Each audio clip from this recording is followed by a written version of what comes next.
Alright, so I'm back again with Second Timothy. Fortunately, I didn't really prepare as well as I wanted to for this.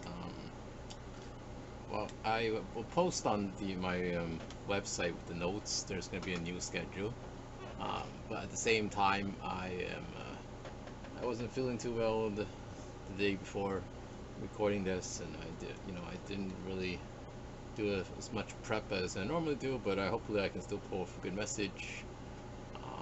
And even though I won't mention it in the video because there's no time, maybe I'll still put it in the notes, translation of some particular verses from the Hebrew. But some announcements is that okay? I'll show you from the website.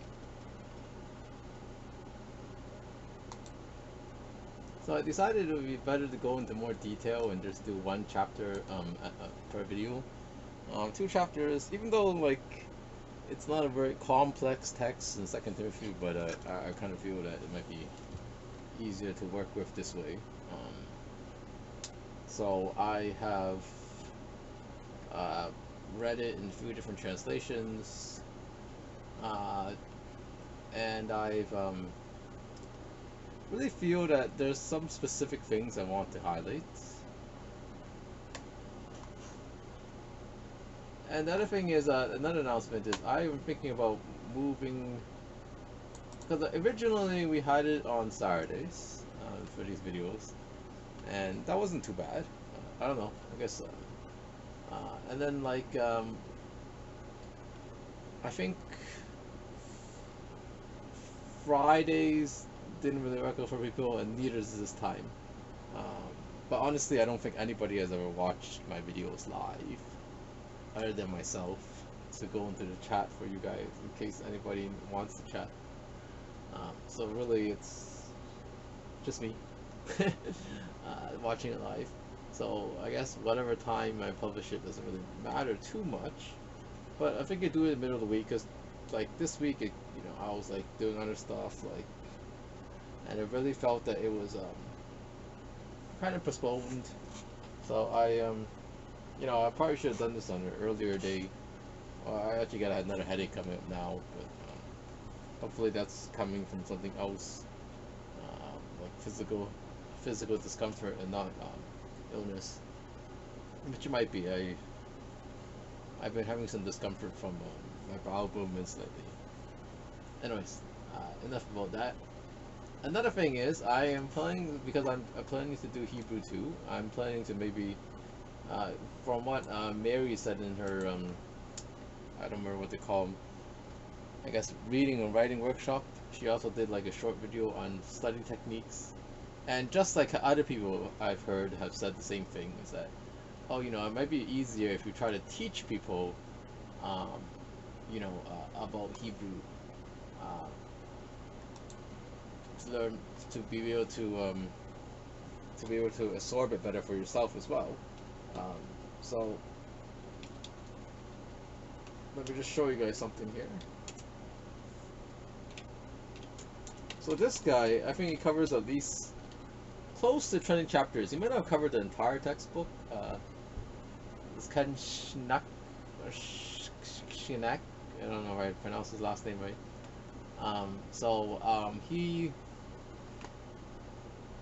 He covered it pretty well. I use this video sometimes to review like just the basic grammar or the more common grammar or something like that.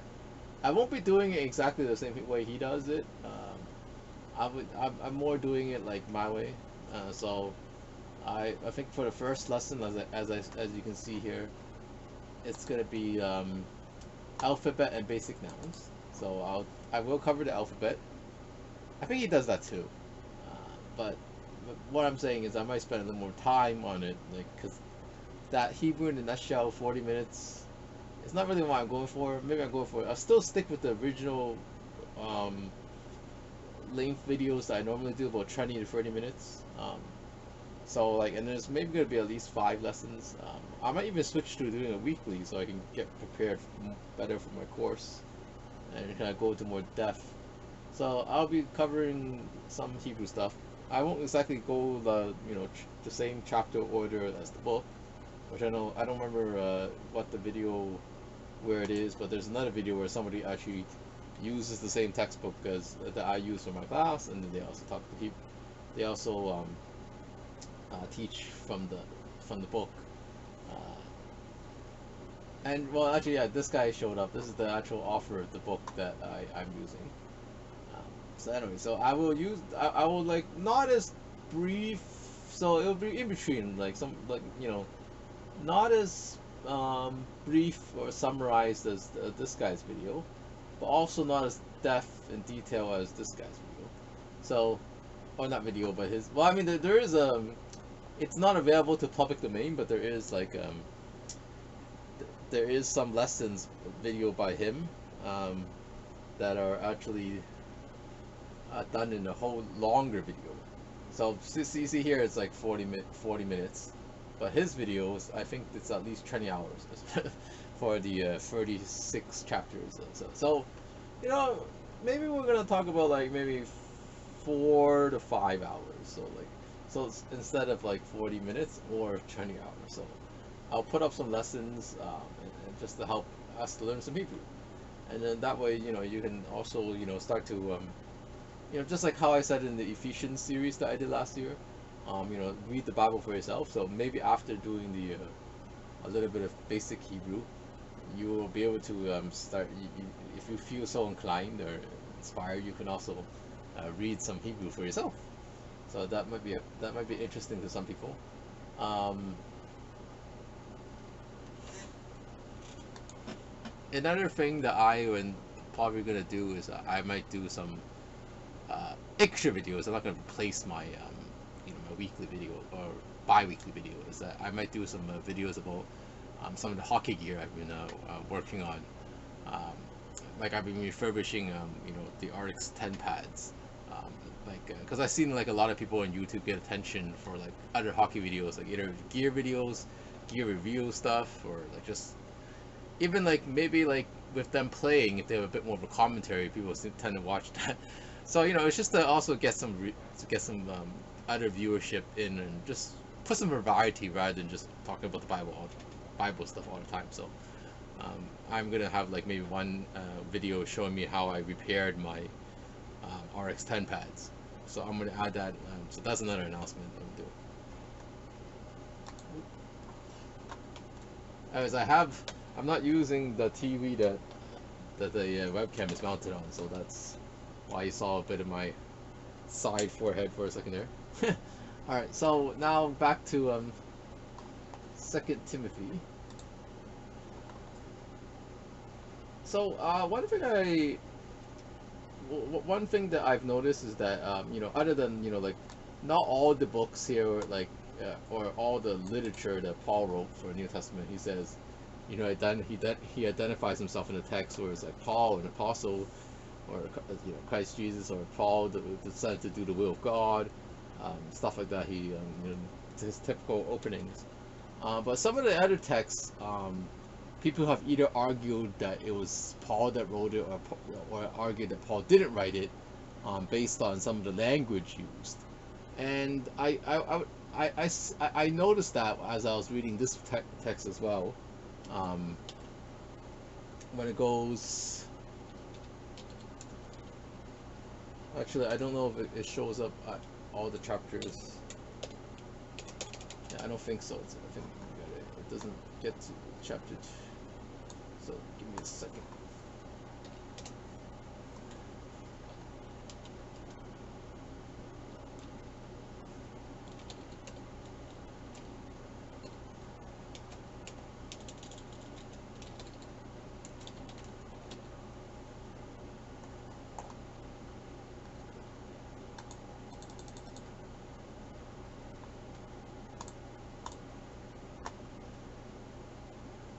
Huh.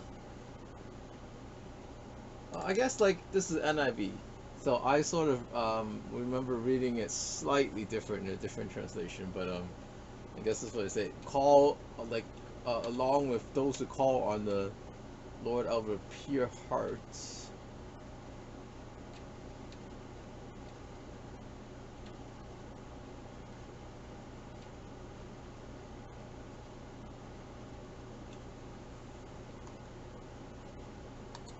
Will be anyways.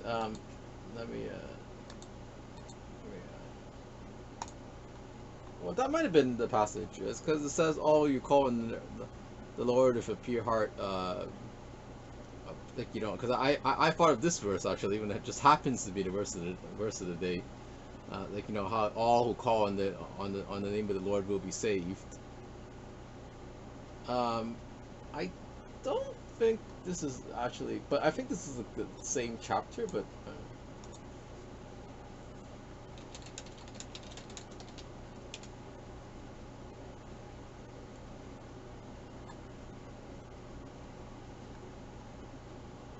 all right, I don't think I did that very well.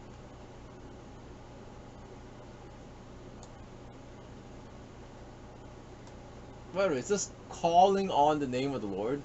What I see, it showed up also in Corinthians here, right? So, or here, yeah, I think so. They're all who call on Him, in the Romans. So a lot of the literature that Paul wrote, he uses that like all who or call on the name of the Lord. So he used that in Timothy as well. So I just thought that that was like a similar um, similarity that kind of that sort of reinforces for people that, oh, Paul probably wrote this, or he was the author and somebody else wrote it for him. But that's the sort of um, lingo that Paul normally uses for his literature. But again, a lot of the in other parts of it, I found that they use, like, here, right? He mentions, actually that's not what I was thinking about. But anyways, but the fact that using specific names is also, like, similar to Paul's style, that he tends to do that. Use specific names, mention people, like. But I think it's chapter 3, right? Yeah, it should be here somewhere. Sorry, like I said, I wasn't as prepared as I really want to be for this particular video. Anyways, so was that it? Yeah. See, like he mentions specific names of people that he knows. So a lot of that clues of using specific names is sort of kind of like mentions that it kind of shows to us that this letter was actually specifically for Timothy, even though the Council of Nicaea has decided that, with the other parts of the chapters, it is sort of like, oh, good advice for other people as well. Then it makes it good enough for us to include this in the Bible as a general, as also, like, it's other people can find it applicable, other people can find it helpful. Like, it's not a specific letter just for one person that, oh, only Timothy can benefit from this. Although, like, I think if you watch some of my other videos on Timothy so far, I've mentioned that, he's saying that because, Timothy wasn't so great, doing so well with some digestive issue or something, so that he should drink a little bit of wine. But that, is not necessarily, okay, now everybody should drink a little bit of wine to help them with their stomach too. So, so that's not as applicable and universally. So, like, some of the stuff is more specifically, some of the stuff is more general. But it's you just gotta have to shift it out for this particular text, because this is sort of like, I guess it's not as universal as First Timothy, I would say. But my thoughts of it when I was reading it several times is that I thought, some of it is more specific, but it is also, because it's also just included as part of the literature. So you can't just, like, so they just didn't want to cut off the more specific parts, I guess. They just want to keep it more true to what he wrote. So they're like, it's like, nobody really knows, like, nobody else, like, really knows, blah blah blah, but they just didn't cut off that part of the text. So, because, like, obviously that was somebody who lived, like, thousands of years ago, like, or, well, maybe not thousands, but well, quite some time ago, at least centuries ago, that nobody knows about that person. Well, it is thousands, but 2,000-ish. Well, no, technically, well, a lot of this is first century, so we haven't, you can't really say that yet, that 2,000 years ago. But anyways, Uh, Going back to the chapter at hand that we talked about for a few minutes. You know, you. So what I noticed is that a lot of this is also very, like I mentioned, like the other video, that a lot of Hebrew is written very figuratively. You know, they use figurative speech, that they talk about, like, you know, okay, you know, you come to, this, and that's why you have that. Um, they use they use like figurative speech, or like analogies and metaphors, or whatever.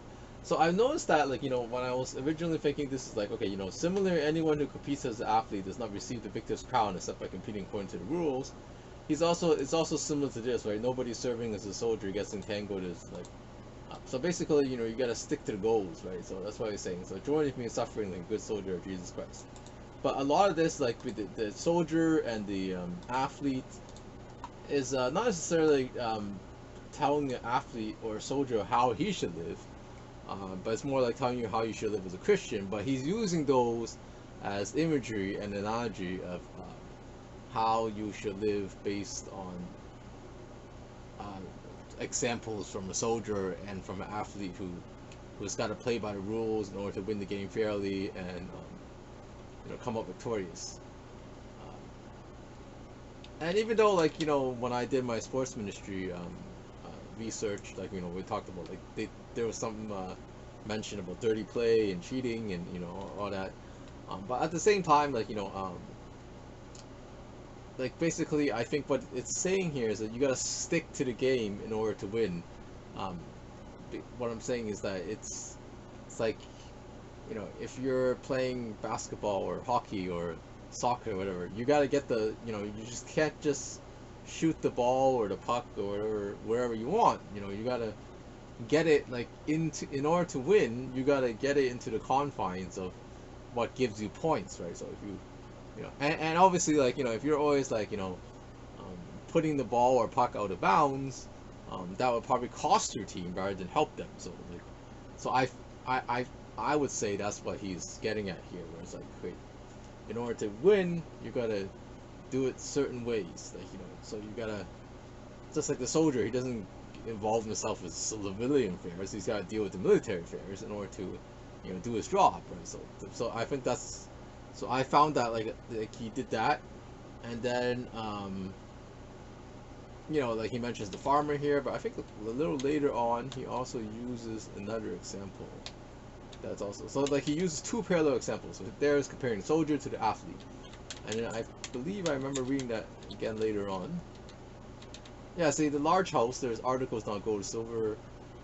So he uses the house to comparing to people who are cleansing themselves and make themselves useful for the master. So again, this is more figurative language again. So he's using, like, talk about a large house. There's everybody's set apart for different stuff, and he's so it's like, just like things in the house are laid out for different stuff, so are people in the family of God also used for different different purposes, or special purposes, it says here in verse 21.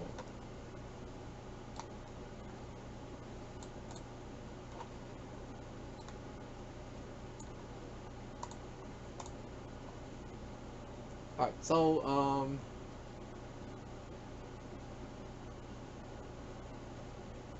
yeah, don't let anything to do with foolish and stupid arguments, because they produce quarrels.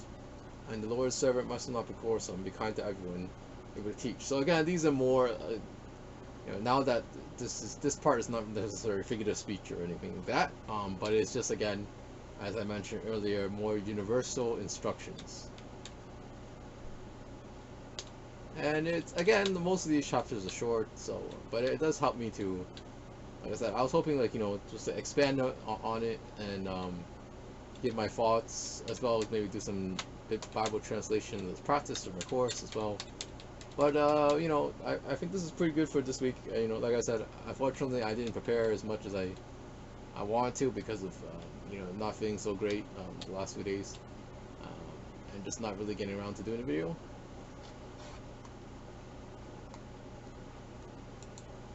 But yeah, hopefully I will do better for the last two books of Timothy, and I hope you enjoyed watching. And yeah, like if I decide to change the time of the live releases, I will definitely make an announcement about that. Um, you know, at least one or two messages before that change actually takes place. I won't actually suddenly change it on you guys. So basically, if I make that announcement for next video, so maybe then the week after or those 2 weeks after from that, it'll premiere on a different date.